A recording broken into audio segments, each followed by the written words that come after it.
시편을 읽을 때는 한 가지를 좀 특별하게 주의하면서 읽으면 이해하기가 쉽습니다.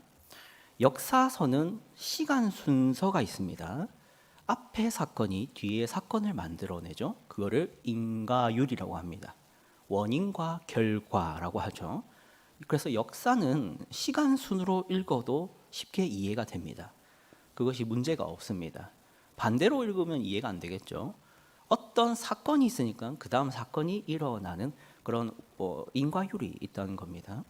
하지만 시편은 그렇지 않습니다. 시편은 역사서입니까? 아니죠. 시편은 시가서라고 합니다. 시가서, 한자어죠. 시는 뭐겠습니까? 말 그대로 시입니다. 가는 뭐겠습니까? 노래 가짜입니다. 그래서 시와 노래의 책이라고 해서 시가서라 합니다. 그래서 이것은 역사서가 아니라는 것이죠. 시가서는 시간배열이라는 것을 고려하시면 안 됩니다. 앞에 무슨 이야기가 있으니까 뒤에 무슨 이야기가 나왔지, 이게 아닙니다. 그게 아니라 이미 뭔가를 겪은 사람이 쓴 노래인 것입니다. 이미 뭔가를 겪어서 쓰는 것인 거죠. 역사서는 홍해를 건넜더니 광야가 나왔고, 광야를 지났더니 팔레스타인이 나왔고, 가보니 거인들이 있어서 들어가기 싫었고, 들어가기 싫어하다 보니 혼이 나서 40년을 돌고, 40년 돌고 나니 1세대 출애굽 1세대 죽고 2세대가 남았고, 그 2세대가 들어갔다. 이게 순서가 있지 않습니까? 시편은 그렇지 않다는 겁니다. 이미 뭔가를 겪은 한 사람이, 한 개인이 자신의 어떤 심정을 토로하는 것이 시가서입니다. 자, 아까 말씀드렸다시피 시편은 시가서입니다. 그래서 시편 19편은 그 시가서인 시편의 19번째 책인 글인 것이죠. 이 시편이 노래라는 것이 분명하게 본문에 나옵니다. 시편 19편 1절을 보시면 표제가 나오죠. 표제가 맨 위에 뭐라고 되어 있습니까? 다윗의 시, 인도자를 따라 부르는 노래라고 되어 있죠. 그래서 노래라는 것을 염두에 두셔야 됩니다.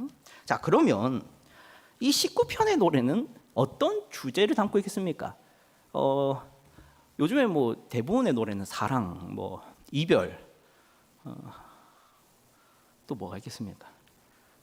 나 돈 많아, 뭐 이런 것도 있긴 한데 이 노래는 어떤 주제겠습니까? 그게 이제 제가 말씀드리자면 세 가지로 나눠서 이해할 수 있습니다. 1절부터 6절까지 하늘을 노래합니다. 그렇죠? 1절을 한번 보십시오. 하늘이 하나님의 영광을 선포하고 궁창이 그의 손으로 하신 일을 나타낸다. 하늘이 그렇다는 겁니다. 그래서 1절부터 6절은 하늘이 주제입니다. 그리고 7절부터 11절이 이제 두 번째 주제를 다루고 있는데 뭘 다루고 있습니까? 여호와의 율법을 주제로 노래하고 있습니다. 그리고 12절부터 14절 마지막까지가 세 번째 주제로 구분할 수 있는데, 이것은 노래라고 하기보다는 어떤 강구와 소원입니다. 그래서 12절, 13절, 14절을 보시면 어떻게 해주소서, 죄를 짓지 말게 하사 나를 주장하지 못하게 하소서, 주님 앞에 연락되기를 원하나이다. 강구들을 말하고 있죠. 죄와 어떤 하나님께 대한 교제의 강구와 소원들을 말하고 있습니다. 자, 정리되셨죠? 시편 19편은 몇 가지로 구분할 수 있다? 세 가지 주제로 하늘, 그리고 여호와의 율법, 그리고 강구, 이 세 가지로 이해하시면 되겠습니다. 자, 그러면 시편 19편이 정리가 좀 됐고요. 아까 말씀드렸다시피 시편은 역사서다? 아니다? 아니다. 그러면 시편은 뭐다? 시가서다.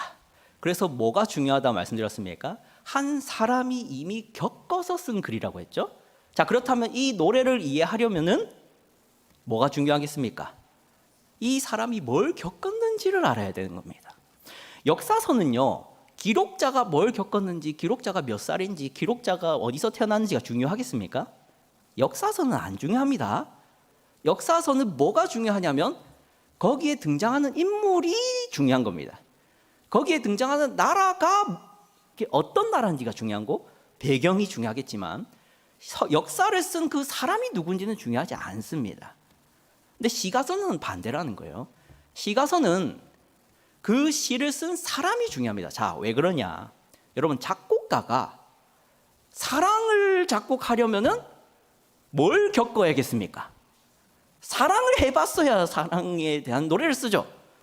그러면 이별을 노래하고자 하고 그 이별을 작곡하려는 그 어떤 작곡가는 뭘 겪어봐야 되겠습니까? 이별을 겪어봐야 이별을 쓰죠. 그렇죠? 그리고 돈 자랑하는 노래를 작곡하고 싶은 사람은 뭐가 많아봐야 하겠습니까? 돈이 많아봐야 돈에 대한 자랑을 할 줄 알겠죠. 그게 작곡 아닙니까? 그래서 일부러 작곡가들은 자신의 어떤 그 영감을 받기 위해서 다양한 것을 경험해 본다 하죠. 뭐 한 번쯤 연애해보고 일부러 뭐 시련도 겪어보고 그리고 이제 마이크를 잡고 노래를 불렀을 때 심금을 울린다죠. 심금을 울린다. 그런 것들이 필요한 겁니다. 그래서 이 시편도 이 시편의 저자가 도대체 뭘 겪었는지를 알아야 이 시편의 노래를 알 수 있다는 것이죠. 자, 여기까지가 서론입니다. 자, 그러면 이 시편에 대한 정보를 좀 어디서 찾아볼 수 있을까 하면 아까 표제가 있었죠. 표제에 이 시편의 시인의 이름이 뭐라고 되어 있습니까? 다윗입니다. 다윗이 쓴 것은 분명하겠죠. 여러분, 다윗은 착한 사람입니까? 나쁜 사람입니까?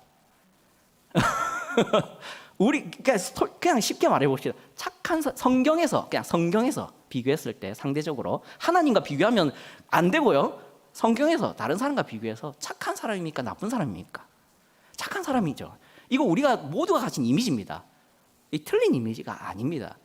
분명히 다윗은 상대적으로나마 좋은 왕이었고 의로운 왕이었고 착한 왕이었고 하나님을 경외할 줄 아는 왕이었습니다. 그렇죠? 자, 그럼 우리는 기본적인 정보를 알았습니다. 이 시편의 저자는 착한 사람입니다. 자, 그런데 문제가 있죠. 좀 더 정보가 필요합니다. 자, 그럼 몇 가지를 좀 생각해 볼 수 있겠죠. 여러분은 다윗이 겪은 일들을 알지 않습니까? 어떤 일이 대표적으로 있죠? 골리앗을 쓰러뜨린 일이 있었죠. 또 뭐가 있습니까? 사울 왕의 박해를 피해서 도피 생활을 했었죠. 그리고 성전 지으려고 노력도 했던 왕이죠. 또요. 그러던 중에 그 장군 한 명을 죽이고 한 여인을 강제로 겁탈을 했었죠. 그리고 하나님께 혼이 난 뒤에 아들이 죽죠. 그리고 자신의 많은 아들들이 가족 상잔을 일으키죠. 반란으로. 그래서 이름이 뭐죠? 압살롬 맞습니까? 제가 잘 무식해가지고 압살롬이 결국 반역에 성공해서 도망갔던 왕이죠. 그리고 돌아왔죠. 많은 일들이 있습니다. 자, 그러면 19편을 쓸 때가 언제겠습니까? 저도 모릅니다. 모르겠습니다. 거기까지의 정보는 없습니다. 자, 그러면 또 다른 정보가 필요하겠죠. 이 본문 안에서 우리는 이 시인이 도대체 어떤 사람인지를 찾아볼 수 있습니다. 이 시편 안에서요. 어떤 정보가 있냐면 12절부터 14절을 한번 보겠습니다. 12절부터 14절에 주제가 뭐라 했습니까? 강구라고 했습니다. 12절에서 14절을 보면 이 다윗이 무엇을 간절히 원하고 무엇을 바라고 소원하고 있는지를 알 수 있습니다. 그것을 통해서 우리는 이 시편 19편을 이해할 수 있을 것 같습니다. 한번 보겠습니다. 12절부터 14절입니다. 여기에는 두 가지 강구와 한 가지 소원이 나오는데 이 두 가지 강구는 죄와 관련한 두 가지 강구고요. 한 가지의 소원이라는 것은 하나님께 관련된 소원입니다. 12절을 한번 첫 번째로 보겠습니다. 첫 번째 강구입니다. 그는 숨은 허물에서 벗어나는 것을 바랍니다. 12절 함께 읽어보겠습니다. 시작. 자기 허물을 능히 깨달을 자 누구리요? 나를 숨은 허물에서 벗어나게 하소서. 첫 번째 강구입니다. 그는 지금 간절히 바라는 게 있습니다. 하나님께 그것을 구합니다. 그것은 죄와 관련된 것입니다. 뭘 구하고 있습니까? 숨은 허물에서 벗어나게 하소서입니다. 여러분, 숨은 허물에 대한 근심이 있습니다. 숨은 허물이 뭡니까? 여러분, 여기서 말하는 숨은 허물이란 내가 인지하지 못하고 발견하지 못하고 내가 지금도 알지 못해서 나에게 있을 것 같다고 예측은 되나 아직도 모르겠는 나의 허물을 말합니다. 숨은 허물은 왜 생길까요?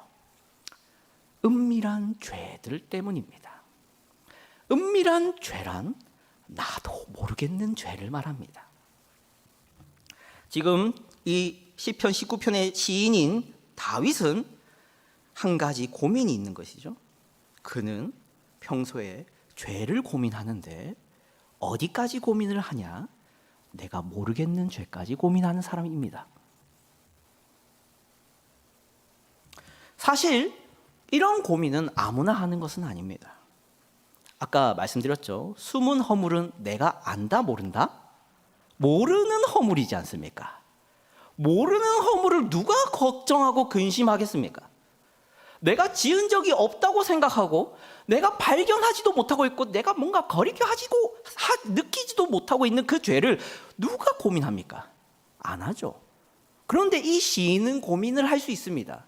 이 다윗은 그것까지도 고민을 할 줄 압니다. 왜 그럴까요? 다시 시편 12절을 보면 나와 있습니다. 앞에 뭐라고 합니까? 자기 허물을 능히 깨달을 자 누구리요? 이 시편의 시인인 다윗은 지식을 가지고 있습니다.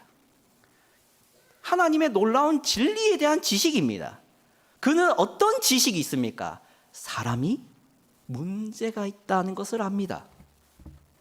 내가 지금 허물이 있다는 것을 발견도 못하고 있고 숨은 허물을 느끼지도 못하고 있고 내가 인지하지 못한 채 짓고 있던 죄들을 알지도 못하지만 분명히 있을 거다. 왜? 인간은 부패했거든 하는 지식이 있거든요. 이 지식은 신학적인 지식이라 할 수도 있고 교리적인 지식이라 할 수도 있습니다. 여러분, 우리는 인간이 타락했다고 믿습니까? 타락하지 않았다고 믿습니까? 타락했다고 믿습니다. 인간의 마음은 부패했다고 믿습니까? 부패하지 않았다고 믿습니까? 부패했다고 믿습니다. 인간은 죄를 사랑한다 했습니까? 미워하는 존재라고 합니까? 사랑하는 존재라 합니다. 그러면 그 한심한 인간은 분명히 숨은 허물이 있을 겁니다. 다윗은 그걸 압니다. 그걸 알기에 걱정합니다. 나도 모르게 내 안에 죄가 있을 것 같아서, 내가 부끄러워하지 않는 나의 허물들이 있을 것 같아서 너무 괴로워하던 사람이 다윗입니다. 여기서 두 가지 죄에 대해서 좀 더 묵상해 볼 필요가 있습니다. 자, 여러분, 왜 죄는 은밀할까요? 왜 죄는 쉽게 발견하기가 어려울까요? 첫 번째 이유는 죄 자체가 은밀하기 때문입니다. 물론 대놓고 죄도 있습니다. 대놓고 죄 뭐가 있겠습니까? 누구 거 뺏는 거, 화내는 거, 뒷담화 앞담화 상관없이 하여튼 하는 거, 또 때리는 거, 이거는 누가 보더라도 죄죠. 그거 죄 아닌 것 같은데요 라고 생각할 사람이 있습니까? 없습니다. 자, 그런데 어떤 죄도 있습니까? 내 머릿속에 있는 죄도 있죠. 내 마음속에 있는 죄도 있습니다. 내 마음에서 그 사람을 업신여기는 게 있습니다. 내 마음에서 누군가에 대해서 시기하는 마음이 있습니다. 그것이 드러나지만 않았을 뿐이죠. 그것을 우리는 죄로 여깁니까? 안 여깁니다. 그래서 이런 죄들은 은밀하다는 겁니다. 죄 자체가 은밀합니다. 또 어떤 의미에서 또 죄는 은밀할 수 있냐면요, 절대 죄는 저는 죄입니다, 저를 어서 가져가세요, 이렇게 다가오지 않습니다. 죄는 항상 여러분한테 올 때 나는 정의고 나는 공의고 나는 의로운 것이며 이 나를 가지는 것은 너가 잘 되는 길이야. 이 공동체를 위한 것이야. 그러니 어서 나를 가져가. 이렇게 다가옵니다. 어떤 게 있겠습니까? 내가 이렇게 소리치는 것은 이 공동체가 잘 되려고 하는 건데, 내가 이렇게 인상 쓰고 화를 내는 거는 다 너 잘 되려고 하는 거잖아. 내가 이렇게 참지 않고 용서하지 않고 강제적인 방법과 화를 내고 너의 멱살을까지 잡아야 되는 이유는 내가 못돼서가 아니라 네가 문제가 있어서 그런 거야. 이런 죄는 죄로 여겨집니까? 안 여겨지죠. 그래서 죄는 은밀하다는 겁니다. 죄는요, 나 죄입니다, 안 합니다. 나는 정이고 공이고 사랑이다라고 다가오죠. 여러분 TV를 켜보십시오. 나가서 경찰들을 두드려 팹니다. 그런데요, 그들이 죄라고 생각할까요? 안 합니다. 가난한 사람들을 위하는 것이고 불우한 사람을 사랑하는 길이라고 생각합니다. 그래서 그들은 뻔뻔하죠. 그게 죄입니다. 두 번째 죄가 은밀한 이유가 뭡니까? 죄 자체가 은밀해서도 있지만 내가 무지해서 그렇게 되기도 합니다. 사랑하는 성도 여러분, 근데 뭐 이게 아니라 현대가 아닌 근대에는 죄가 뭔지를 어디서 주로 배웠냐면 뉴스와 교과서입니다. 교과서 아니면 뉴스에서 죄를 배웠던 것 같습니다. 근데 현대는 어떨까요? 유튜브와 개인 방송과 SNS에서 주로 배운답니다. 유튜브 개인 방송들에는 교사만 있지 않죠. 조폭도 있고 속된 말로 양아치도 많이 합니다. 일진이하고 쾌락주의자들이 유튜브에 개인 방송을 합니다. 그것을 우리 아이들이 보면서 인생이란 이런 거구나, 이게 착한 거구나, 이게 나쁜 거구나를 배웁니다. 자, 그래서 너도 나도 다 다릅니다. 뭐가 죄인지 뭐가 선인지를 다 판단이 다 다릅니다. 그래서 더 싸웁니다. 기준이 다르거든요. 차라리 근대는 뉴스라도 같은 뉴스를 보고 교과서라도 같은 교과서를 대부분 보니까 뭐가 죄인지 뭐가 선인지를 통일성이 좀 있었는데 현대는 통일성이 없습니다. 그래서 더 많이 싸우는 것 같습니다. 제가 이 얘기를 왜 드리냐면 성경을 모르는 사람들은 죄에 무지합니다. 뭐가 죄인지를 모릅니다. 내가 하고 있는 이 행실이 죄인 줄 모릅니다. 내 마음대로 예배드리고 내 마음대로 교회를 생각하고 내 마음대로 직분을 생각하고 내 마음대로 기도를 하고 내 마음대로 성경을 해석하고 내 마음대로 사랑을 실천하려 합니다. 성경을 모르고요. 그러면 어떻게 되겠습니까? 죄를 죄인 줄 모르고 행합니다. 그래서 죄는 은밀해집니다. 두 가지 말씀드렸습니다. 죄 자체가 은밀하기 때문이도 있고 우리가 무지하기 때문도 있어서 죄는 은밀하기 때문에 우리에겐 분명 숨은 허물들이 있습니다. 다윗은 그것까지를 걱정하는 사람입니다. 두 번째 강구를 보겠습니다. 13절을 보겠습니다. 13절에는 무슨 강구를 하고 있습니까? 고의로 죄를 짓지 말게 하기를 강구합니다. 이것은 의지박약의 죄와는 다릅니다. 여러분, 의지박약이 뭡니까? 의지박약. 의지가 부족해서 자꾸 넘어지는 것을 의지박약이라 합니다. 우리가 죄를 짓고 있지만 그 죄를 멈추지 못할 수 있지 않습니까? 근데 거기엔 두 가지 경우가 있다는 겁니다. 내 의지가 약해서 죄를 못 멈추는 경우도 있습니다. 그것을 지금 13절이 말하고 있다고 생각하시면 안 됩니다. 여기서 말하는 고의적인 범죄란 의지 박약이 아니라 죄를 안 멈추는 걸 말합니다. 죄를 멈출 생각이 없는 것을 말합니다. 이게 죄인 줄을 뻔히 인지를 하고 있는데 그것을 계속 행하는 것입니다.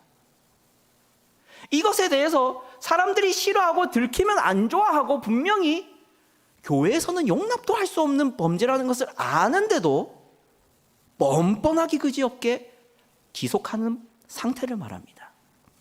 그것을 이렇게도 표현할 수 있겠죠. 양심에 화인 맞은 자라고 표현할 수 있습니다. 여러분, 화인이 뭡니까? 화인이 옛날에는 뜨거운 인주, 인장, 이게 뜨거운 쇠를 달궈서 이렇게 찍으면 어떻게 됩니까?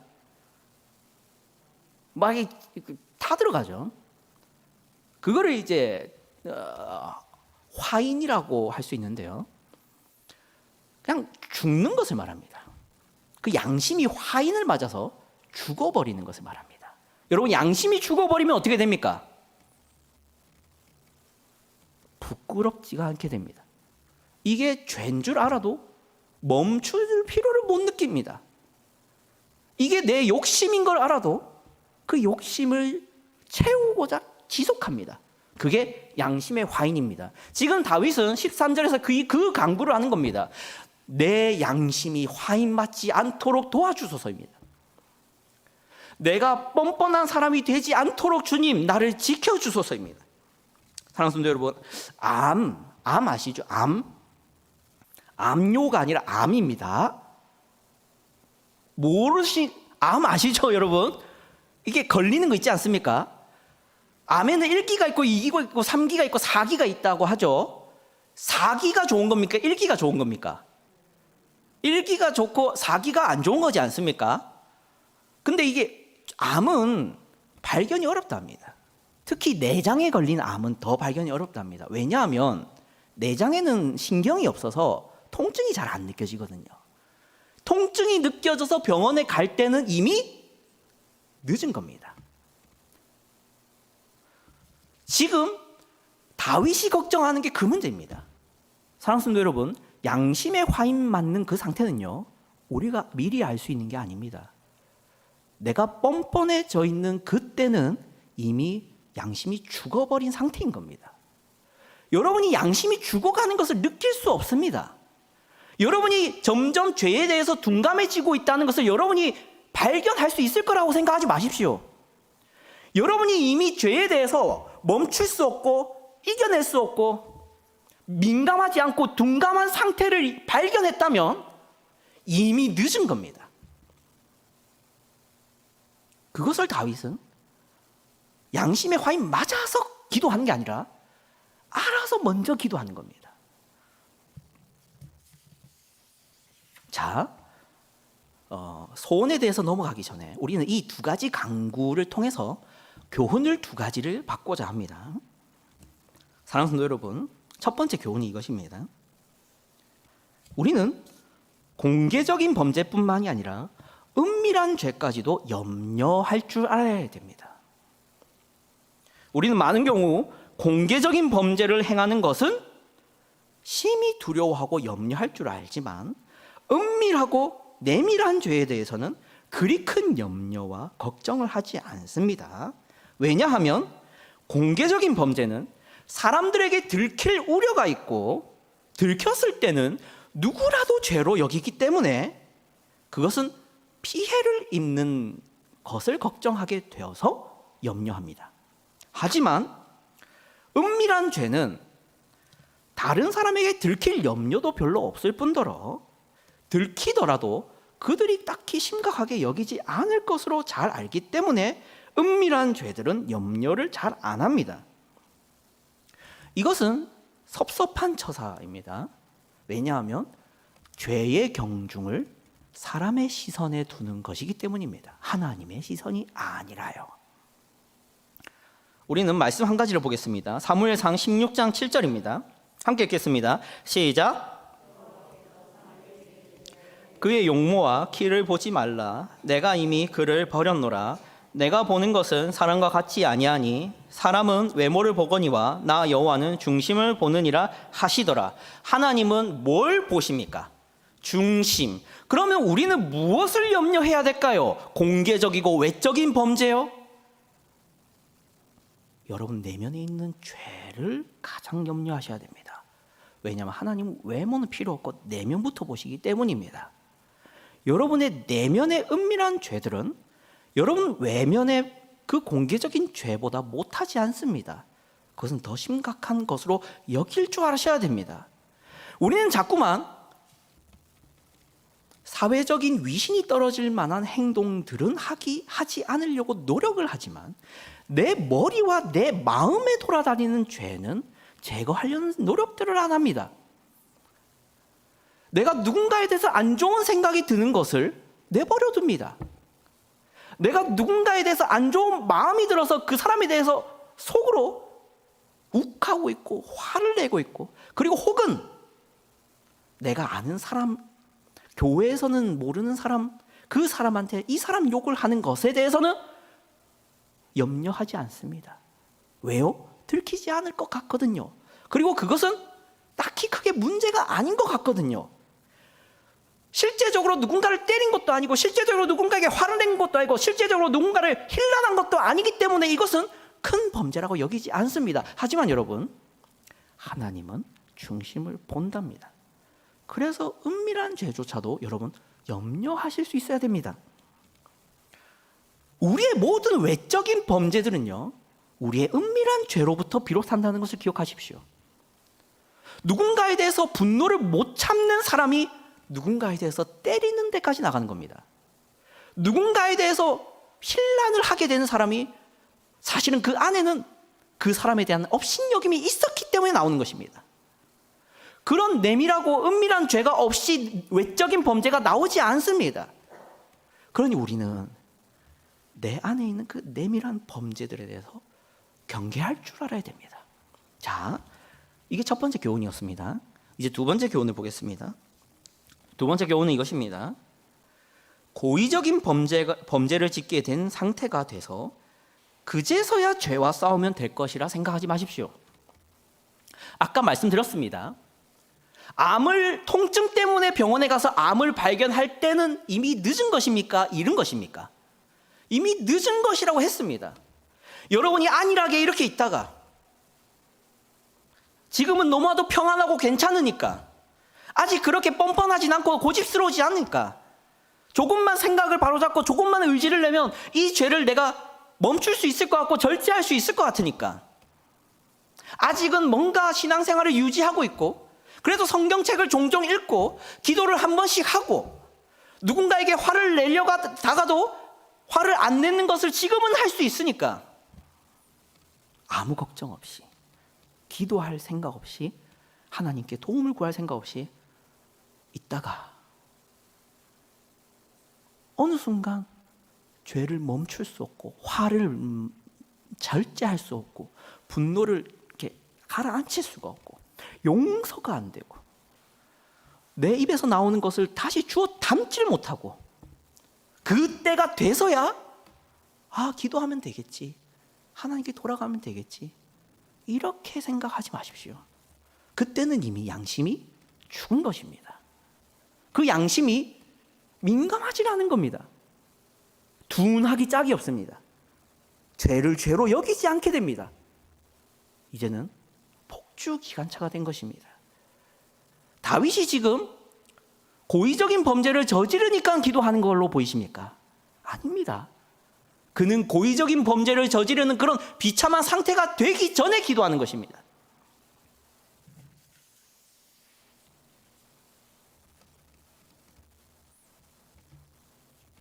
이사야서 6장 5절을 보십시오.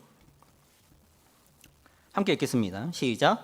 그때에 내가 말하되 화로다 나여 망하게 되었도다. 나의 입술이 부정한 사람이요 나는 입술이 부정한 백성 중에 거주하면서 만군의 여호와이신 왕을 배웠음이로다 하였더라. 아멘.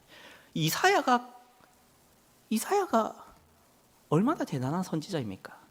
그런데 그도 하나님의 빛, 그 하늘로부터 비치는 하나님의 빛을 한번 받자마자 이렇게 말합니다. 나는 망했다. 나는 부정하다. 나는 범죄하였다. 여러분의 양심이 지금 살아 계십니까? 여러분의 양심은 죄에 민감하십니까? 여러분의 양심은 죄를 말릴 수 있을 만큼 강력합니까? 여러분의 양심이 혹시나 둔하지 않습니까? 죄를 뭔가 이길 수가 없는 상태에 있지 않습니까? 여러분의 욕심과 욕망과 여러분의 유욕을 채우는 데 일을 이제는 멈추지 못하고 자제하지 못하고 그것을 내버려 두고 있지는 않습니까? 그렇다면 여러분은 너무나도 심각한 상태에 있는 것입니다.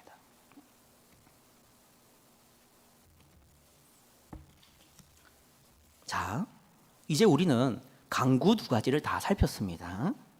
이제 우리는 이 다윗의 궁극적인 소원 한 가지를 이제 봐야겠습니다. 14절입니다. 함께 읽겠습니다. 시작. 나의 반석이시요 나의 구속자이신 여호와여, 내 입의 말과 마음의 묵상이 주님 앞에 연락되기를 원하나이다. 아멘. 이 시인은 14절에 가서야 자신의 궁극적인 소원, 좀 적나라하게 말하면 욕심을 드러냅니다. 이 시인은 어떤 욕심이 있습니까? 자신의 말과 그 마음이 하나님께 기쁘게 받아들여지기를 욕심내고 있습니다. 어떻게 이런 욕심이 있을 수 있습니까? 여러분 주변에 이런 욕심을 가진 사람을 보셨습니까? 이런 사람은 이렇게 말합니다. 내가 어떻게 하면 하나님이 내 음성을 들어주실까? 어떻게 하면 내 생각들을 하나님은 추악하게 여기지 않고 아름답게 바라봐 주실까? 내가 하나님께 드리고 싶은 것들이 많은데, 나의 삶을 드리고 싶고 나의 인생을 드리고 싶고 나의 돈을 드리고 싶은데 이 돈조차도 너무나 추악하고 더러운 것이어서 하나님이 이것조차 어떻게 기쁘게 받아주실 수 있을까? 내가 도대체 더 뭘 해야 하나님은 날 사랑해 주실까? 이런 욕심이 있는 사람을 보셨습니까? 시편 19편의 이 시인이 그런 사람입니다. 그는 하나님의 인정을 욕망합니다. 그는 하나님께 받아들여지기를 욕망합니다. 하나님과 사랑을 속삭이고 아름답게 교제하기를 소원하고 있는 사람입니다. 그런 사람이기 때문에 강구가 나온 겁니다. 이런 소원이 있기 때문에 12절과 13절에 강구를 한 것입니다. 그가 아무런 생각 없이, 아무런 욕심이 없이, 어떤 목적도 없이 그냥 죄를 회개하고 죄를 미워하고 있는 게 아닙니다. 그는 하나님을 사랑하기 때문에 죄를 제거하고 싶어 했던 것입니다. 레위기 22장 29절을 보십시오. 이 다윗이 성경을 얼마나 잘 알고 있던 사람인지를 알 수 있습니다. 함께 보겠습니다. 시작. 너희가 여호와께 감사 제물을 드리려거든 너희가 기쁘게 받으심이 되도록 드릴지며. 여기 제사 규례가 나옵니다. 감사 제물에 대한 제사 규례입니다. 그런데 여기에 조건이 있죠. 이 감사 제물을 드릴 때는 어떻게 드려야 된다라고 되어 있습니까? 너희가 기쁘게 받으심이 되도록 드려야 된다라고 되어 있습니다. 하나님이 이것을 기쁘게 받을 어떤 무언가가 필요하다는 겁니다. 그냥 감사 제물을 드리는 게 중요한 게 아니라, 이 제물이 뛰어난 게 중요한 게 아니라, 이 제물을 드릴 때는 어떤 하나님이 기쁘게 받을 만한 뭔가가 필요하다라는 것입니다. 그게 성경 어디서 나옵니까? 많은 부분에서 나오는데 미가서 6장 8절을 대표적으로 보도록 하겠습니다. 함께 읽겠습니다. 시작.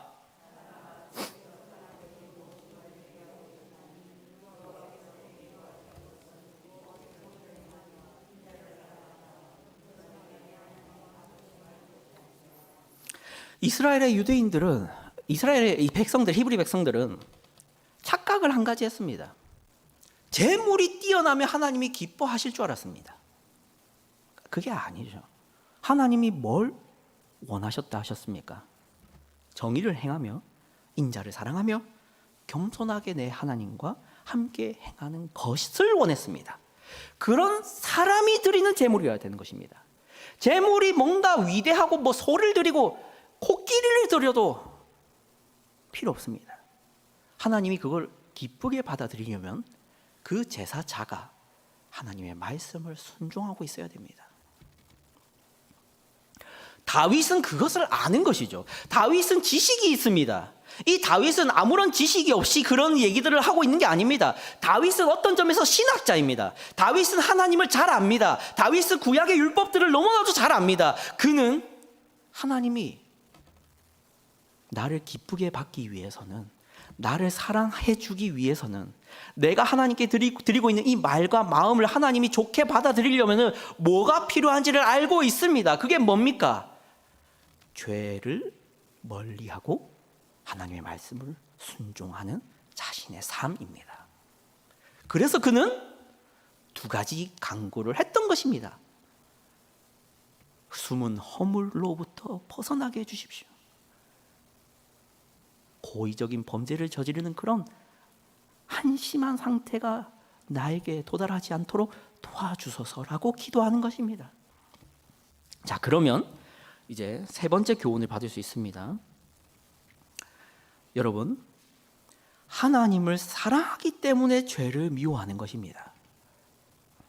우리는 이 시편 기자인 다윗이 단순히 자신이 죄인이 되기 싫거나 한심한 사람이 되기 싫어서 두 가지 간구를 했던 것이 아닌 것을 이제 알게 되었습니다. 그는 한 가지 욕망으로 가득 차 있던 사람입니다. 어떤 욕망입니까? 하나님 그분에 대한 욕망입니다.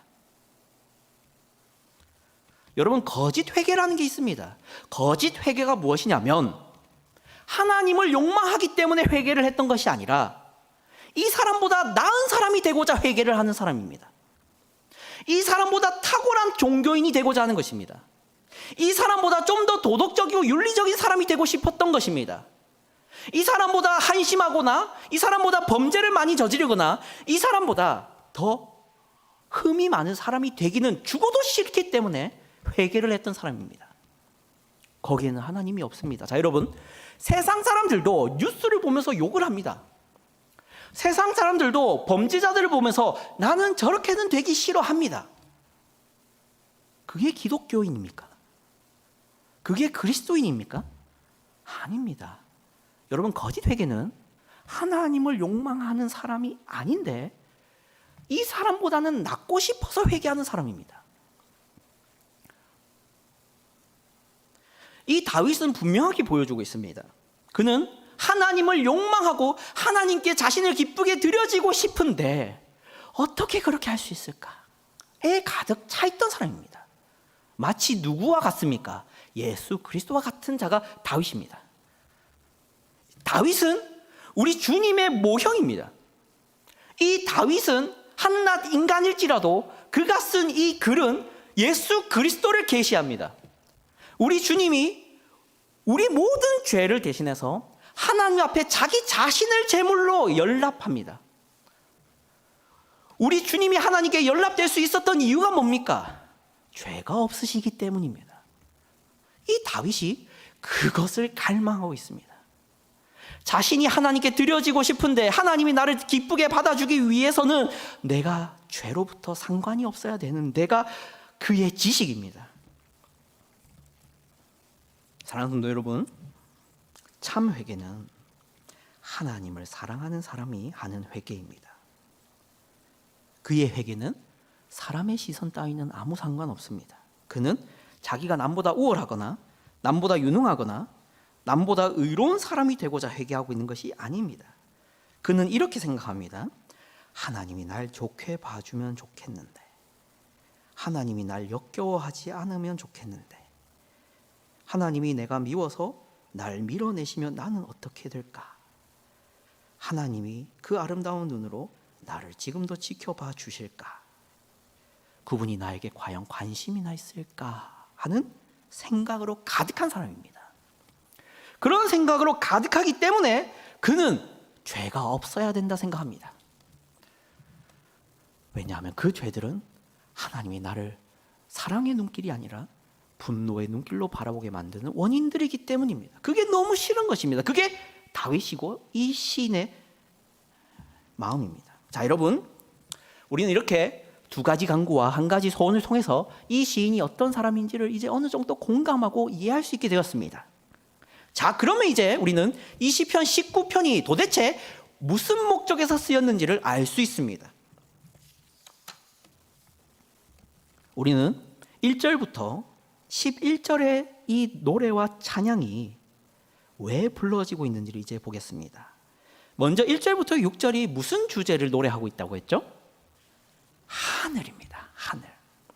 함께 보겠습니다. 1절을 다시 읽어보시죠. 시작. 하늘이 하나님의 영광을 선포하고 궁창이 그의 손으로 하신 일을 나타내는도다. 하늘이 하나님의 영광을 뭐 한답니까? 선포한답니다. 궁창이 하나님의 손으로 하신 일들을 어떻게 한답니까? 나타낸답니다. 이게 다윗이 왜 노래해야 되는 것입니까? 다윗은 이것을 왜 노래를 할 수밖에 없는 것입니까? 다윗이 원하는 게 뭐였습니까? 숨은 허물을 깨닫기를 원했고요, 고의적인 범죄를 저지르지 않기를 원했지 않습니까? 우리 이 시인의 정보를 이제 알았지 않습니까? 그것을 한번 기억해 보십시오. 죄를 깨닫고 싶고 죄에 속지 않고 싶고 은밀한 죄가 없길 바라며 고의적인 범죄를 저지르는 그 양심의 화인 맞은 상태까지 이르기 전에 그 양심을 지키고 하나님을 향한 그 마음을 유지하고 싶은 마음으로 가득한 다윗이 왜 이 하늘과 궁창을 노래해야 되는 것입니까? 그것들이 하나님을 보여주고 있기 때문입니다. 하나님의 영광이 여기 있고 하나님의 손으로 하신 일들과 그 역사가 하늘과 땅에 가득합니다. 그것을 다윗은 원합니다. 그것을 매일매일 보고 있다면, 하나님의 영광을 매일매일 볼 수만 있다면 나는 죄에 빠지지 않을 테니까. 그래서 하늘을 노래해야 되는 것입니다. 그리고 다윗은 두 번째로 뭘 노래하고 있습니까? 여호와의 율법이라고 했습니다. 7절부터 11절이죠. 7절만 다시 읽어보겠습니다. 시작. 여호와의 율법은 완전하여 영혼을 소성시키며 여호와의 증거는 확실하여 우둔한 자를 지혜롭게 하며. 이제는 하늘과 땅이 아니라 더 확실하고 탁월한 것을 노래하기 시작합니다. 그게 무엇입니까? 하나님의 그의 손으로 손수 작성하신 그분의 율법과 계명과 우리의 손 안에 있는 이 성경을 노래하기 시작합니다. 왜 노래하는지를 알겠죠? 그는 죄에 빠지지 않기를 원하고 있고요, 그는 언제나 그 영혼이 깨어있기를 기도하고 있습니다. 그래서 그는 여호와의 율법이 필요하고 여호와의 교훈이 필요하고 여호와의 증거가 필요하고 여호와의 계명이 필요하며 여호와의 경외하는 도를 원하고 있고 여호와의 법을 노래하고 있으며 여호와의 말씀들을 찬양하고 있습니다. 이것이 그가 이 시편 19편을 기록한 경위입니다. 사랑하는 성도 여러분, 말씀을 정리하겠습니다. 로마서 1장 18절과 20절의 내용들을 보겠습니다. 함께 읽겠습니다. 시작. 하나님의 진노가 불의로 진리를 막는 사람들의 모든 경건하지 않음과 불의에 대하여 하늘로부터 나타나나니 이는 하나님을 알만한 것이 그들 속에 보임이라. 하나님께서 이를 그들에게 보이셨느니라. 창세로부터 그의 보이지 아니하는 것들 곧 그의 영원하신 능력과 신성이 그가 만드신 만물에 분명히 보여 알려졌나니 그러므로 그들이 핑계하지 못할지니라. 아멘. 이 안타까운 현실에 대해서 여러분도 잘 아실 겁니다. 우리는 하늘을 보면서도 하나님의 영광을 발견하지 못하는 우둔한 자입니다. 우리는 인생을 살아가면서도 하나님을 노래할 것이 없다고 생각합니다. 우리는 역사를 바라보면서도 하나님의 손길들을 느끼지 않습니다. 우리는 한 생명이 태어나는 순간을 보면서도 하나님을 노래하기보다는 그 어머니가 잘했다고만 생각합니다. 인본적이고 낭만적이죠. 사람의 위대함과 역사의 위대함과 어떤 특정한 위대한 국가의 위대함을 노래하기만 급급합니다.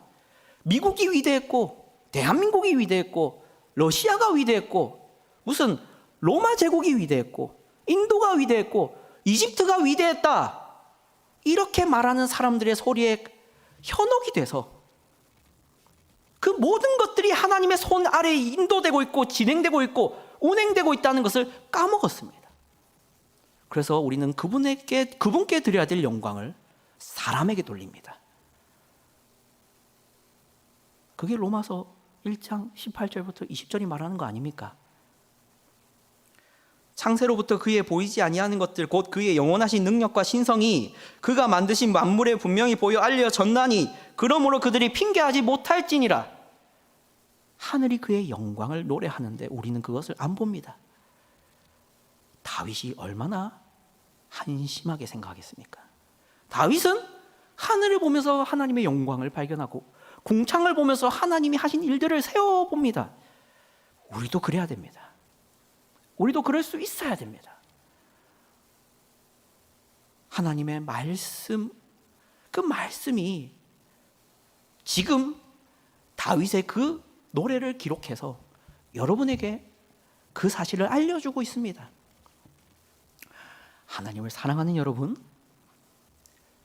죄를 미워하는 여러분이 되시고 죄를 미워할 줄 아는 여러분, 하나님의